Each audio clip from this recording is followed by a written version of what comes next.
Now at 12:30, this injury to a Seattle police officer is leading to a lawsuit against the city. Only KIRO 7 cameras caught the moment on May Day when a protester threw the rock that did this damage. And as our Gary Horker reports, that officer says it's the city's fault he wasn't protected. Less than a minute after he was hit above the left eye with a chunk of concrete, Seattle officer Kerry Zeiger was seen bleeding heavily with a fellow officer holding the wound closed. And our KIRO 7 cameras recorded this never-before-seen video of the entire incident as it happened. Zeiger tries to block the concrete coming at him. It hits him below the helmet and it falls to the ground. And Zeiger keeps pepper spraying the violent crowd. This could have been prevented. Attorney Erica Sherry Nelson filed the tort claim for damages against the city of Seattle on behalf of Officer Zeiger. She says his head injuries would not have happened at all if he had been wearing a wraparound helmet. Officer Zeiger was only wearing a standard bicycle helmet. This could have been prevented. Nelson says Zeiger asked that day for a more protective helmet before the May Day riot started, but he was told they were all taken by other officers. But he wasn't protected, and he suffered a serious head injury as a result. Nelson says SPD Chief Kathleen O'Toole sent Zeiger a note apologizing for not having enough protective helmets, and she promised to buy more of them. Zeiger's head injuries kept him out of work for more than 2 months. Headaches that he didn't have before. He's had facial numbness, head pain, various other issues as a result. The claim asked for unspecified money damages and that every officer who needs protective gear should have it. Prevention. Our biggest driver with this tort claim here is to prevent any other injuries of this nature. Gary Horker, KIRO 7 News. The claim also criticizes SPD for not issuing an immediate order to disperse to move the crowd or arrest people who didn't move when officers were hurt. The city has 30 days to respond. Hi everybody, my name is Mike. This is my YouTube page, Mox News. So I don't know how this cop could not think that what he was doing was wrong. He's using chemical weapons on protesters and other people that are in that general area. There's a couple camera crew people there you can see in the background. He's just spraying pepper spray or mace or whatever it is. What it is a chemical weapon. He's just spraying it willy-nilly every direction, being aggressive towards the people. You know, there's some basic principles in the universe. One of them is for every action, there is an equal and opposite reaction. He is literally poisoning dozens of people with his chemical weapon. Okay? How is it you... And let's be real clear about this being a chemical weapon. Okay?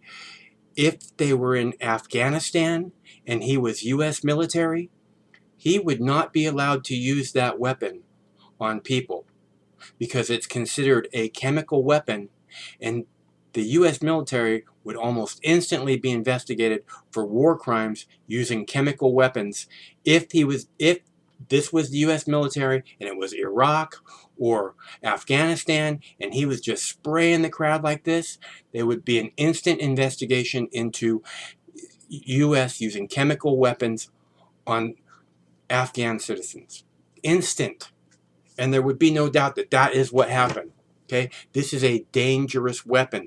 People die from this. Just like tasers, people die from it. You know, I have a lung condition, and it keeps me away from being able to participate in stuff like this because, you know, if something happens to me and because I got pepper sprayed or whatever, then there'll be nobody to brush the dog's teeth, you know, and somebody's got to brush the dog's teeth otherwise they get complications. So, and a man's got to have priorities. So, but I stay here, May Day, and cover all this stuff. You guys know, I continue to cover it every day, all the time. For those of you who think that I haven't been working very much lately, I published like 40 hours of video over on the Alternate Mox News YouTube page in the last week. I know you don't want to see 40 hours of video, but there was a 15-hour filibuster, gun control filibuster in the Senate, and then there's like 25-hour sit-in in Congress, you know, and then a whole bunch of speeches from Hillary and Trump and all these other people, and they're getting posted at the Alternate Mox News YouTube page. So it's not my fault if you don't know that I'm working hard and doing my job, because I come out here regularly and ask you to go to the Alternate Mox News YouTube page and subscribe. In fact, there's a clickable link right below this video in a little box. It says Alternate Mox News YouTube page. Click here and it'll take you right to that page. You subscribe and you get another 40 hours of video in your inbox on a regular basis, because that's what I do.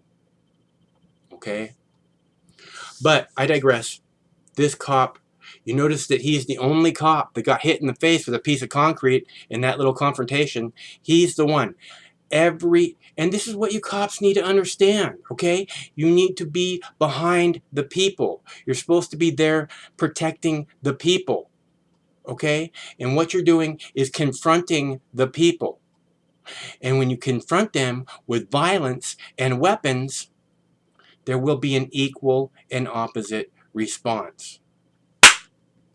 It's the way the universe works, okay? In other words, this cop deserved a piece of concrete in the face. He got what he deserved. And now he's going to get $1 million lawsuit because it's all about the safety of fellow officers. And he's going to get $1 million out of it. And that little lawyer, you know, she would not be doing what she's doing if there wasn't a big fat paycheck coming her way. Oh, it's about all the fellow officers not being injured. Yeah, right. You're so full of shit. Bloody, muddy grubbers. Not that the cop doesn't deserve some pay, but he was in the wrong. He's doing the wrong thing to a crowd of people. If there's a crowd of people, there's got to be some innocent ones amongst them. I'm sorry, that's the facts.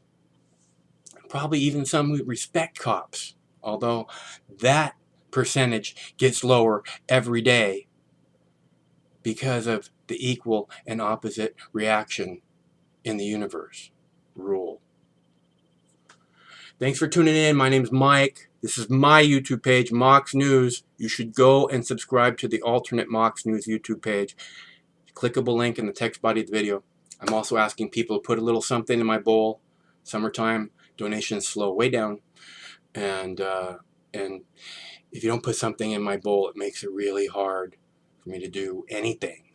So, or if nothing gets put in my bowl, it's not that I don't want to do stuff. It's just that it makes it a lot more difficult. So, anyways, thanks again. Stay cool.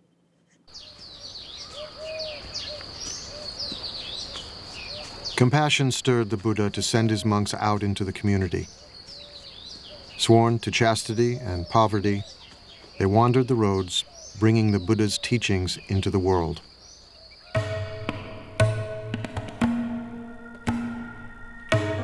Go forth, monks, for the happiness of the many, out of compassion for the world. There are beings whose eyes have little dust on them, who will perish if they do not hear the teaching. But if they hear the teaching, they will gain liberation. The monks exist by begging. We think of begging as kind of a bad thing. Begging in this tradition is a good thing. It's a sign of spiritual purity. You're not allowed to beg tomorrow's lunch today. Only today's lunch. Then you can't eat from noon until dawn the next day. Then you have to go out and get another lunch. And then in exchange for lunch, you give a lecture. Unless they say we don't want to hear about it, then you don't. But that's the only thing but that forces you to interact with the lay community. And if you're not serving them, if you're not doing something useful for them, they won't put anything in your bowl, and that will be the end of your community.